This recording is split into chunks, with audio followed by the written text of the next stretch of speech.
My son-in-law dragged my dead wife's oak chair across the front walk and left it beside the trash cans like it was broken furniture, then looked me in the face, in my own house, with 12 people pretending not to stare, and said, "Your opinion doesn't matter anymore." The lilies I'd brought back from Carol's grave snapped in my fist. I felt the stems give before I felt my own hand. I didn't raise my voice. I didn't throw him out. I just looked at that chair sitting in the rain and said, "Then I'll stop protecting you." That was the first move. If you've ever been told to stay quiet in the home you paid for, stay with me, because what I found before sunrise explained exactly why Gavin needed me humiliated before he needed me gone. The truth is that dinner wasn't where it started. It started 6 days earlier with a missing key and a sentence from my grandson that made the back of my neck go cold. Ben was 7 then, all knees and cowlicks, sitting on my workbench, swinging his sneakers while I tightened the loose wheel on his scooter. The garage smelled like chain oil and cedar dust. Rain tapped the aluminum door in soft little bursts. He asked it the way children ask terrible things, casually, because they don't yet know which sentences can split a life open. "Grandpa, when you go to the place with the nurses, can I still have your drawer?" I kept the wrench in my hand too long. "What place with the nurses?" He shrugged. "Daddy said when old people get confused, someone has to decide for them.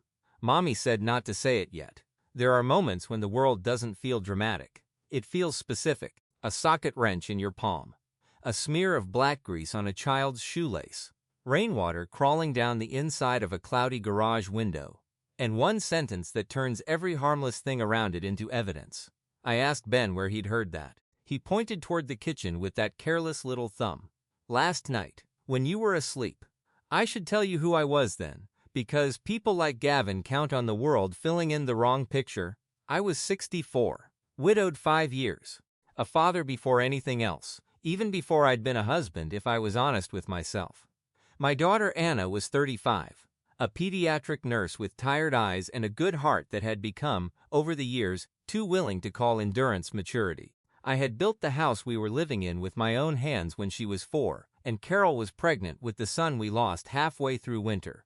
Cedar framing, white trim, broad front porch, deep eaves. Carol chose the kitchen windows because morning light fell across the sink, in a way she said made even unpaid bills look less insulting. That oak chair Gavin dragged into the rain? I made it the year Anna turned 10. Carol wanted one captain's chair at the head of the table. Something sturdy enough to outlive whatever cheap dining set we could afford around it. I remember planing the arms smooth, while Anna sat cross-legged on the floor doing spelling homework. Carol brushed stain onto the back slats with one of my old t-shirts wrapped around her hand. Later, when arthritis started needling her fingers, that chair was the place she still liked to sit because the arms were exactly the right height. After she died, I couldn't bring myself to move it. Some nights, I'd sit there with a cup of tea gone cold and listen to the refrigerator hum like a second pulse in the house. So no, I wasn't confused.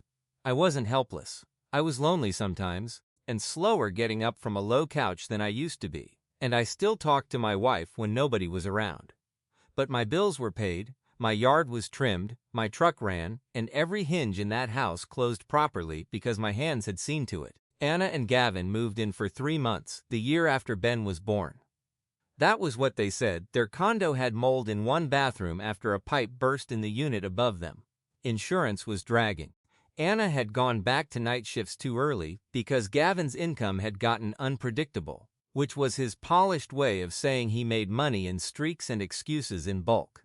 He worked in boutique real estate development, or at least that's what his LinkedIn said. What I saw was expensive loafers, leased German cars, and a man who treated every room like it existed to flatter him. I told Anna to bring the baby and stay as long as she needed. I cleared out the back bedroom. I redid the caulking in the downstairs bath. I sold my fishing boat to help them settle a tax issue Gavin called temporary. When Ben developed a breathing problem at 8 months and their deductible hit like a hammer, I cracked a certificate of deposit Carol and I had meant to leave untouched. Not once did I say it like a martyr. Family is where you put your back when the roof starts sagging. That's what I believed. At first, Gavin acted grateful. He called me sir in front of other people and carried grocery bags with both hands as if being seen helping was the same as helping. He complimented the crown molding I'd installed in the dining room. He told guests, "Dan built this whole place himself. Different generation." The way he said it sounded like admiration if you didn't listen closely. If you did, you heard the fossil in it.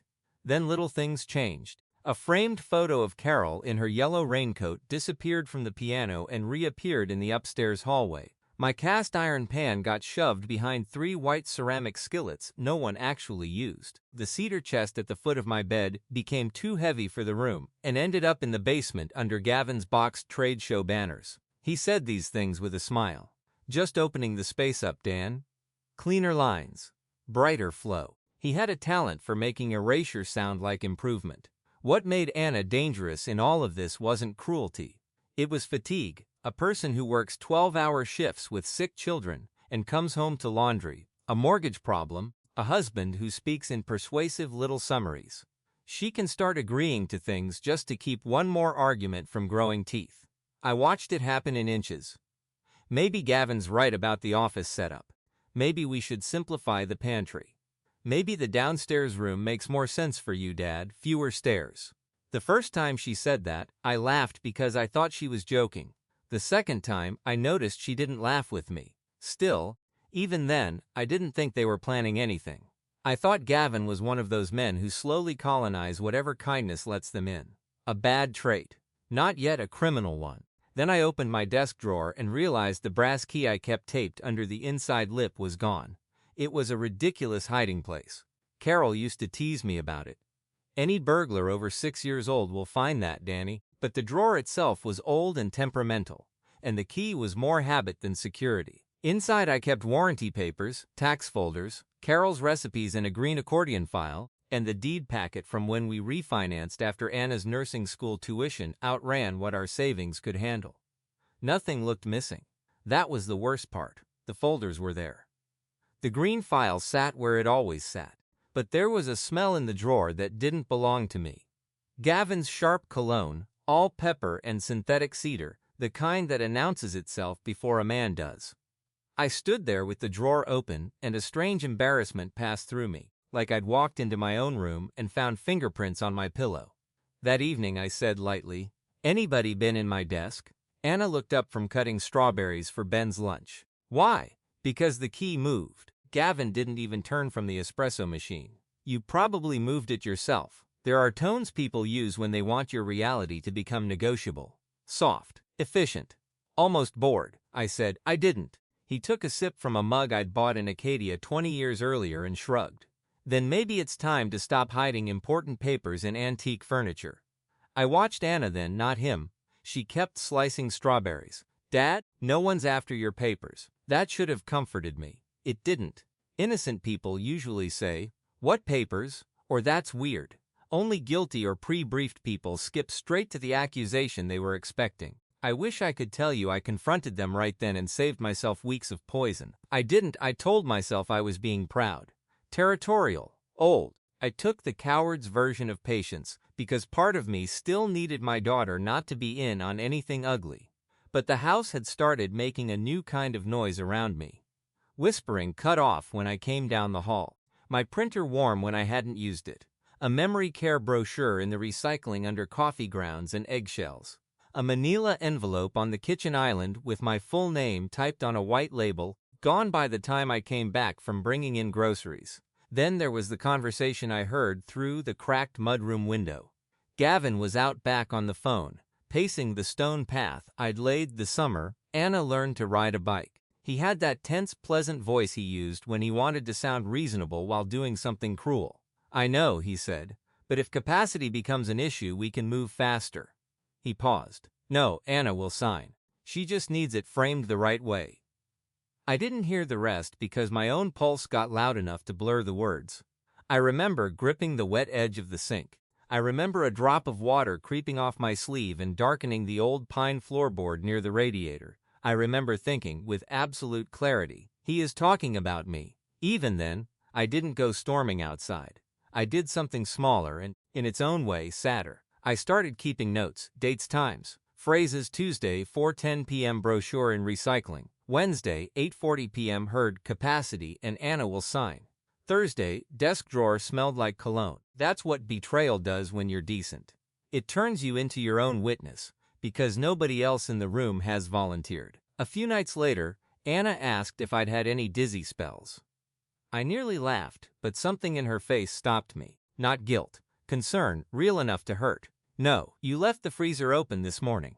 I took ice out for Ben's knee and shut it. She folded a dish towel into smaller and smaller squares. Gavin thinks maybe we should do a wellness evaluation. Just routine. To make sure everything's okay. Everything is okay. She said it too fast. Of course. It's just Dad, please don't make this into a thing. That sentence stayed with me. Please don't make this into a thing. As if the thing already existed. As if my only role left was to inconvenience it. What made it unbearable was the history between us. When Anna was 13, she got cut from the school choir and locked herself in the upstairs bathroom. Carol was in chemo that winter, too sick to stand for long. I sat on the hallway carpet outside the door for 40 minutes, telling my daughter terrible knock-knock jokes, until she laughed through tears and opened it. When she had her first apartment and her landlord refused to fix the heat, I drove across town with 2 space heaters and a toolbox. When Ben was born blue and furious and hooked to wires in the NICU, I stood in a vending machine hallway at 3 in the morning and held my daughter while she shook so hard her teeth clicked. I am not listing these things for sympathy. I'm telling you why the betrayal landed where it did. Gavin didn't just want the house. He needed me demoted in my own daughter's mind first. From father to management problem. From man to liability. And once that shift happens, paperwork becomes easier. The dinner where he dragged Carol's chair outside came 2 days after Ben asked me about the place with the nurses. Gavin said he was hosting a small celebration because Anna had been offered a supervisory role at the hospital. He hired caterers, actual caterers, in a house where I had always considered roast chicken and a decent salad enough for joy. By 4 o'clock my kitchen smelled like brown butter and garlic and somebody else's money. There were cloth napkins tied with thin black ribbon. Rental glassware, white flowers in low bowls. My family pictures had been thinned out like clutter, and Carol's chair was gone. I found it on the front walk, one leg damp from the drizzle, beside 2 contractor bags full of old magazines, and a broken lamp from the upstairs landing. I just stood there. The rain had darkened the wood enough to show every place my hands had repaired it over the years. One spindle slightly darker where Ben had once crashed a toy fire truck into it. A small scratch on the right arm from Anna's 4th grade science fair volcano. When I carried it toward the door, Gavin stepped out adjusting his cufflinks, like he was in a hotel lobby instead of on my porch. Not tonight, Dan. I thought I'd misheard him.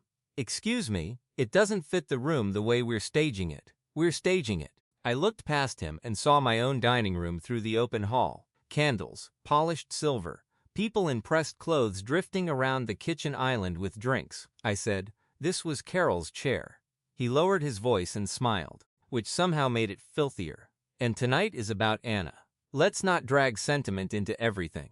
My chest went cold in a very physical way, like somebody had opened a freezer door inside me. I moved to step around him. He put a hand on the top rail of the chair. Not hard, just enough to make the point that he thought he could. Then Anna came into the hallway, lipstick on, hair pinned back, already halfway performing hostess. Dad, can we just get through one night, she said. Please? I asked her. Why is my chair outside? She looked at Gavin before she looked at me. That told me more than the answer. It's temporary. And then, because some men only reveal themselves fully when they think the room will protect them, Gavin said it. Your opinion doesn't matter anymore. Not loud, not shouted, calm, practical. Like discussing a drainage issue. That was when the lilies snapped in my fist. I remember the wet pollen on my thumb. I remember Anna's face draining of color, because some part of her knew there are lines a marriage doesn't survive crossing in front of a father. I should have exploded. Instead, I said, then I'll stop protecting you. Gavin gave me the kind of thin smile men wear when they mistake restraint for surrender. Dinner went on. I sat in the den with a sandwich on one of Carol's old blue plates, while strangers laughed 20 feet away. In the room where my wife taught our daughter how to fold napkins into triangles for Thanksgiving. Through the wall I could hear Gavin telling a story about maximizing underused assets. Somebody asked if the property line extended past the hydrangeas. Someone else said, with the right updates, this place could really move. That should have been enough.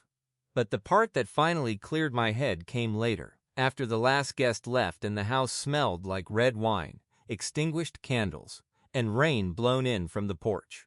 I went to put Carol's chair back and noticed something under the seat cushion of the banquette bench Gavin had rented for the dining room. A photocopy, not one of mine, just the corner at first, sticking out under the fabric pad. I pulled it free. It was a floor plan of my first floor. My first floor, with measurements in red ink and handwritten notes beside rooms. Primary suite for care aide, den to nursery office. Ramp possible at side entry. Market after transition. I read that last line 3 times. Market after transition. At 5:12 the next morning, before anyone else woke up, I took the green accordion file, the floor plan, and my coffee out to the garage. I spread everything across the workbench under the hanging bulb. Rain still ticked at the roof seams. My old radio sat silent on the shelf because I couldn't bear another human voice yet. The deed packet was there. The refinance paperwork was there. But behind Carol's lemon loaf recipe and Anna's 4th grade report card, things no thief would normally disturb, was a stack that did not belong, a draft petition for temporary guardianship, my name on top, a paragraph about progressive memory concerns, notes about susceptibility to confusion, a proposed care plan at a private assisted living place 20 minutes away, an unsigned durable power of attorney naming Anna, and clipped to the back, an exclusive pre-listing agreement with Gavin's brokerage email in the footer, and a handwritten projected sale number circled twice. My stomach didn't drop. It hardened, because now it had shape. This wasn't atmosphere, it was architecture. And there, on the second page, was the line that told me exactly why Gavin had needed my daughter softened up before bringing out the legal machinery. Significant real property exposure. That's what he thought I was. Not father, not grandfather. Exposure. I took pictures of everything. I put the originals back exactly as I found them.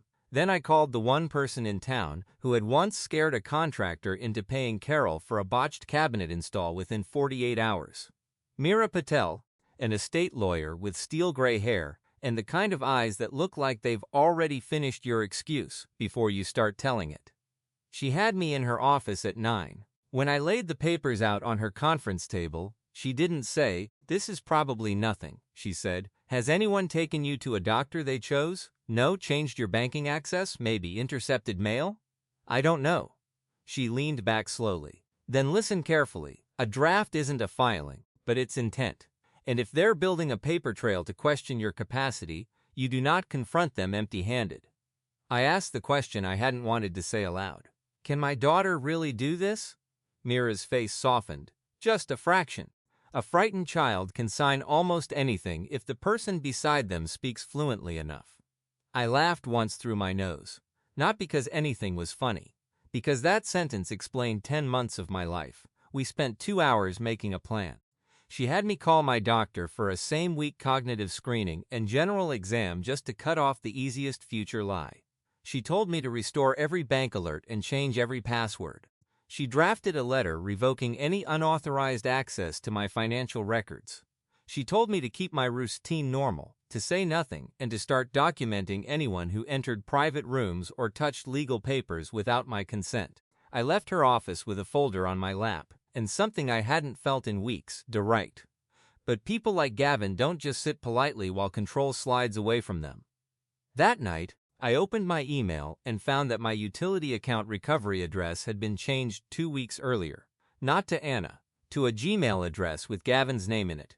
I drove home with my jaw locked so tight I had a headache behind my eyes.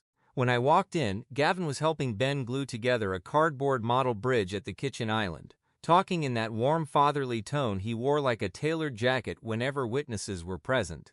"There he is," he said. "Big day?" I looked at Anna. "Did you change my utility email?" Her shoulders stiffened. "What?" Gavin answered for her. "I did. You kept missing notices." I hadn't missed a notice in 27 years. Ben glanced between us, glue stick frozen in his hand. I said very quietly, "Don't touch my accounts again." Gavin smiled without his eyes. "Then act like someone who can manage them." That was the first time I saw hatred in him without any varnish on it, not annoyance, Not condescension, hatred, because I had stopped being useful and started being inconvenient. 3 days later, he escalated. I came home from picking Ben up at school to find a glossy brochure laid on my bedspread. Silver Pines Senior Living, lakeside walking paths, chef-inspired dining, compassionate memory support. On top of it was a sticky note in Anna's handwriting. Just look at options, Dad. No pressure. I sat on the edge of my bed and held that brochure so carefully you'd think it might bite. No pressure. Pressure doesn't always look like shouting. Sometimes it looks like your daughter copying the gentle language of the man trying to dispossess you. That evening, I asked Anna to take a drive with me. We ended up parked at the old baseball field, where I'd coached her t-ball team so many years ago the bleachers had been replaced twice since then. The concession stand was boarded. Wind pushed wrappers along the fence. I handed her the brochure. She went pale. Dad, I told him not to put it on your bed. Did you ask him to order it? She covered her eyes with one hand. I asked for information, that's all. About moving me out of my own house? You make it sound so evil. That one hurt more than the brochure. Because it meant she still didn't understand the shape of what she'd stepped into.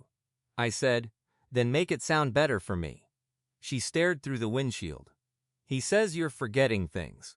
He says if something happens and I didn't prepare, it'll be my fault. He says the house is too much for you and that selling it could set you up somewhere easier, somewhere safe.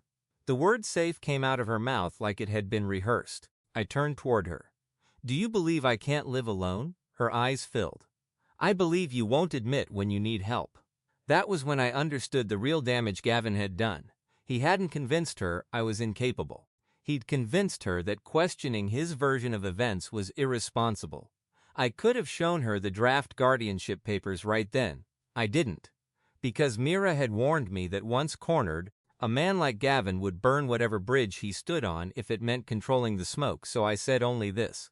If I show you proof he's lying, will you look at it? Her answer took too long. Yes.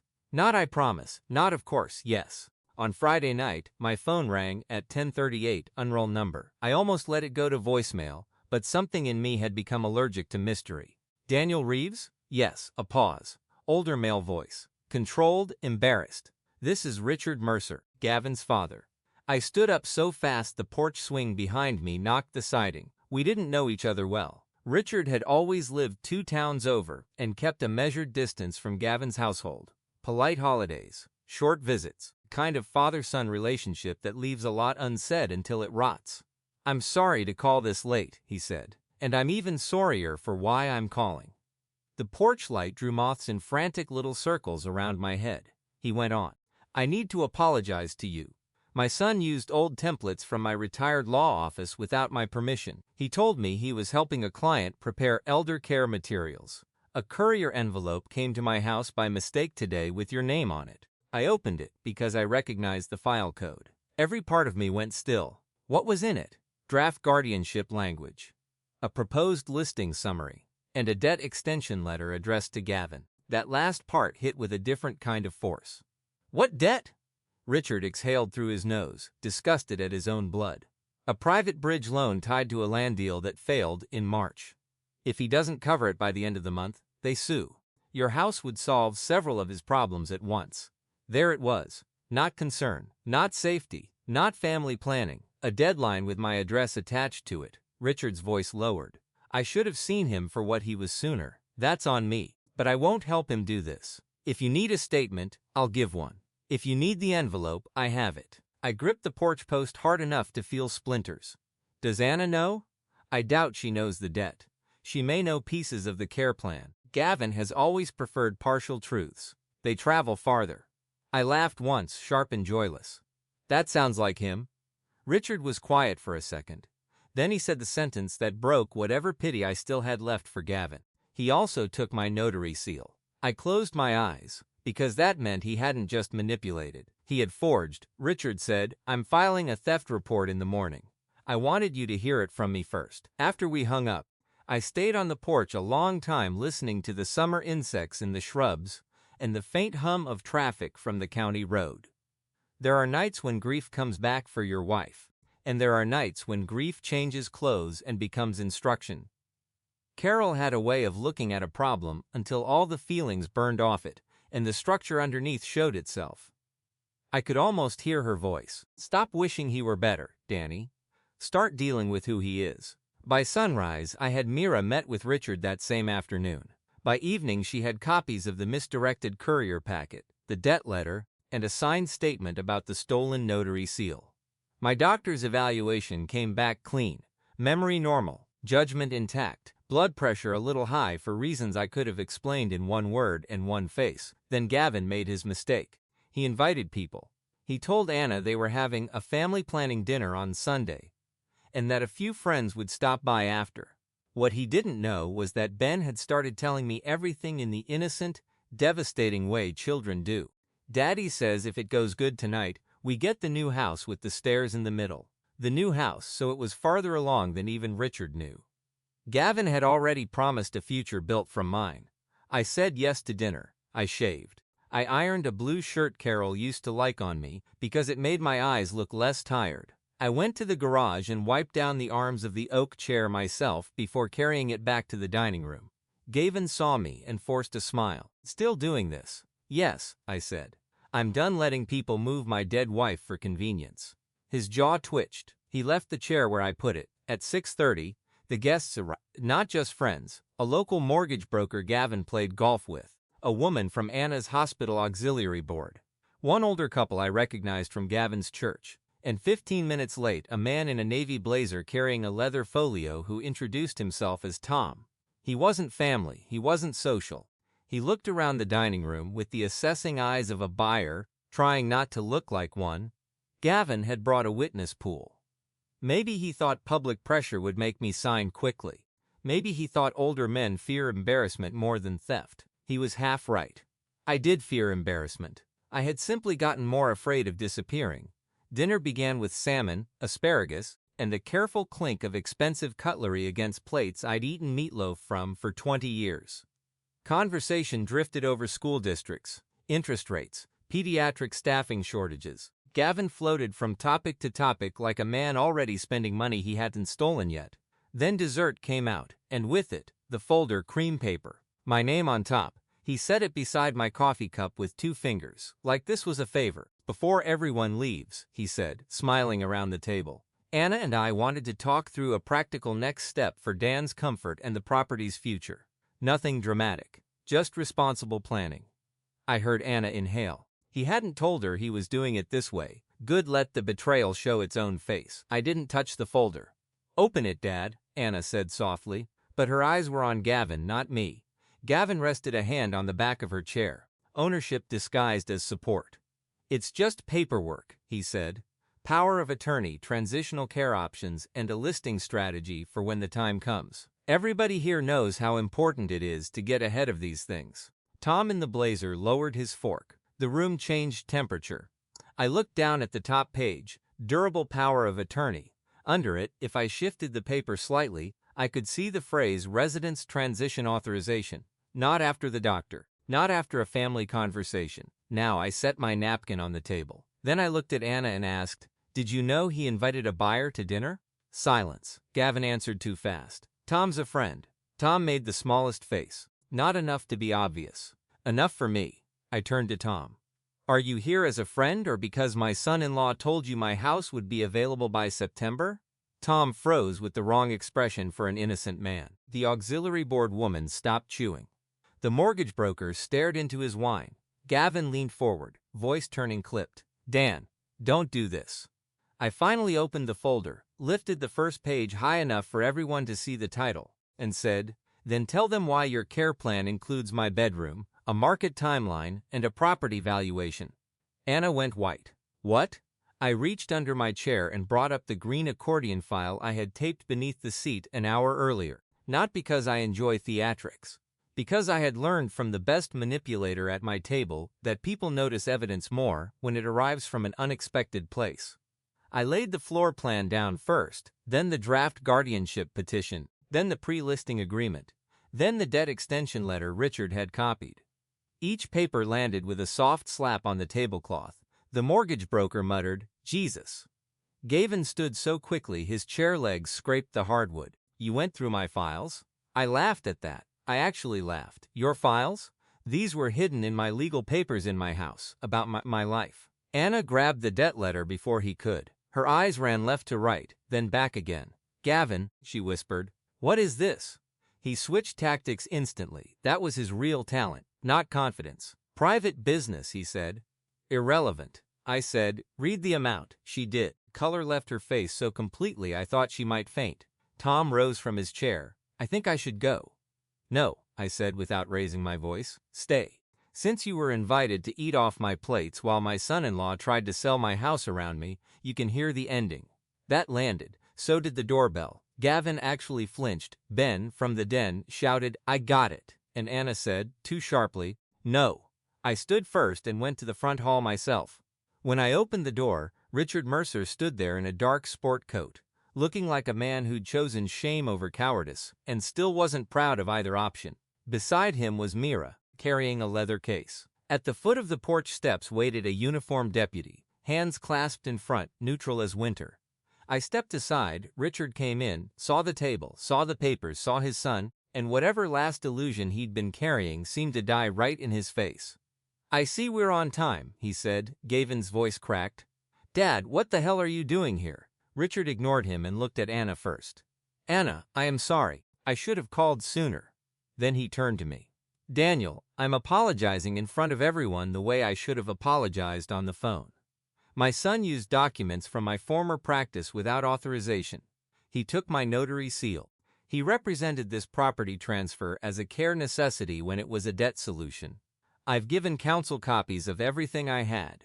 The room was so quiet I could hear the ice machine in the kitchen dump a fresh tray. Anna stared at Gavin like she had never seen the actual proportions of his face before. He tried one last pivot. This is insane. You're all blowing up a plan that was for everyone's benefit. Mira opened her case and placed 2 documents on the table. One, she said, is Mr. Reeves's current medical evaluation confirming full capacity. 2 is a notice terminating any assumption of authority over his accounts, records, or residence. If any additional documents are filed in his name, we will pursue civil and criminal remedies. The deputy stepped 1 pace closer. Not threatening, just present. Richard reached into his inside pocket and set down the small metal notary seal in a plastic evidence bag. I found this in Gavin's home office yesterday. Anna covered her mouth. Gavin looked at the seal, then at the deputy, then back at his father with the expression of a boy discovering consequences as a species. It wasn't like that, he said. Richard's voice sharpened for the first time. Then tell the room why your lender's deadline matches the date on the listing summary. He had no answer. I watched him search for one anyway. That was the moment something in me settled. Not flared. Settled, because until then, some mean old part of my hurt had wanted him to confess beautifully. To finally say, yes, I used you. Yes, I demeaned you. Yes, I tried to turn your daughter into the hand that signed you away. But men like Gavin don't turn honest under pressure. They turn slippery. Justice, I learned, doesn't require a satisfying speech from the guilty. It requires enough light that everyone else can see. Anna stood up so abruptly her chair tipped backward. You told me, she said to Gavin, voice shaking, that the house papers were hypothetical. You told me the care documents were just in case. You told me Dad's doctor had concerns. Gavin took a step toward her. Anna, listen to me. She backed up. Did you invite a buyer to my father's house? He opened his hands. We needed options. That one sentence finished him. Not because it was the worst thing he'd done. Because it was finally simple enough that even the people who had wanted to be polite could hear the rot in it. Church couple exchanged a look and started gathering their things. Tom picked up his folio and said, I was told the owner was transitioning voluntarily. I answered him. I am the owner. I am not transitioning anywhere. He nodded once, embarrassed to the bone, and left. The mortgage broker followed. The auxiliary board woman muttered something about needing air. One by one, Gavin's polished audience drained out of the room, carrying their discomfort like coats they couldn't wait to put on. Then Ben appeared in the hallway in dinosaur pajamas, rubbing one eye. He took in the adults, the papers, the deputy at the door, and said the small, terrible thing children say when they accidentally name the truth before the grown-ups do. Daddy, are we in trouble? Gavin turned toward him with automatic charm already rising to the surface. but Anna stepped between them. "Yes?" she said, tears falling now. "Your daddy is." I had not planned for that line, neither had Gavin. He looked at her as if betrayal belonged exclusively to him. The deputy finally spoke. Calm, procedural. "Mr. Mercer, I need you to come with me while we sort out the reported property and document issue. You can return later with counsel for personal belongings if the homeowner permits." Gavin looked at me then, really looked. For the first time since he had entered my house, I saw fear. Not of jail, not yet, of irrelevance, of discovering that the man he had tried so hard to shrink was still large enough to end him. He said, "You're doing this to your grandson?" And there it was. The last refuge of men who weaponize family, pretending consequence is cruelty. I stood up. "No," I said. "I'm doing this for him." Nobody moved, so I gave the line I had carried in my chest since the rain on the porch, since the snapped lilies, since the sight of Carol's chair by the trash cans. "You taught my grandson that the person with the loudest confidence gets to decide what other people lose. Not in my house, not while I'm alive." He looked at Anna. She did not rescue him. He looked at Richard. Richard looked away. When the deputy led him toward the door, he twisted once and said, "You'll regret humiliating me." I almost answered. Then I realized I didn't owe my anger another performance. So I said nothing. The front door shut behind him, and the whole house exhaled. After that, the room looked absurd. Melted candles, uneaten pie, water rings on the table, Carol's oak chair steady at the head like it had seen uglier things than this and intended to outlast them too. Anna sank into a dining chair. Not Carol's, never that, and cried in a way I had not seen since the NICU. Not graceful crying, not movie crying. The kind where grief and humiliation and self-disgust all claw through the same opening at once. "I'm sorry," she said. "Dad, I'm so sorry. I didn't know how far." I held up a hand, not to silence her, to stop the flood before it became something easy. "I believe you didn't know everything," I said. "But you knew enough to ask questions. And you didn't."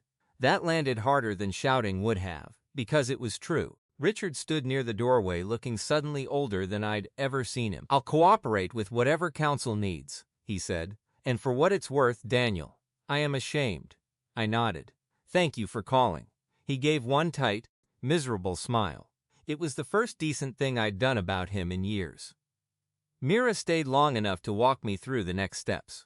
Locks changed that night. Account fraud reports in the morning. Formal notice regarding residence and access. Follow-up with investigators on the notary issue. She spoke clearly, gently, like consequence could be stacked into manageable pieces if you named them one by one. Ben had fallen asleep on the den sofa before any of it ended. When the house finally emptied, Anna stood at the kitchen sink in silence for a long time, staring out at the dark yard.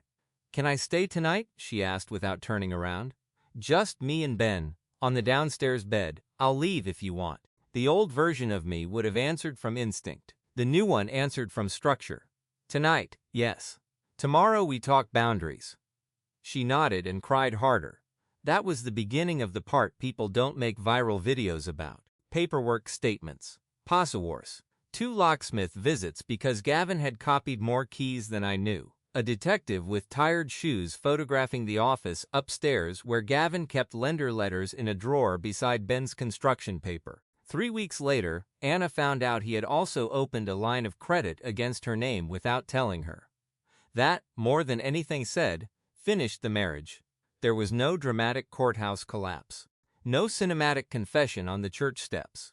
Real life is meaner and less symmetrical than that. But it was enough. He faced charges tied to the seal and the forged filings he'd started preparing.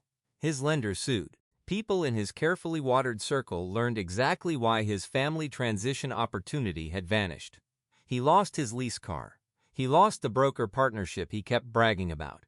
He lost the ability to tell the story first. And that matters, because men like Gavin survive on narration as much as money. Anna and Ben moved into a small rental across town by the end of autumn. Not because I threw them out. Because I told Anna if we were going to rebuild anything real, it could not be rebuilt on top of dependency and denial. She agreed. That was the first adult decision I had seen her make in months without borrowing her husband's language to do it.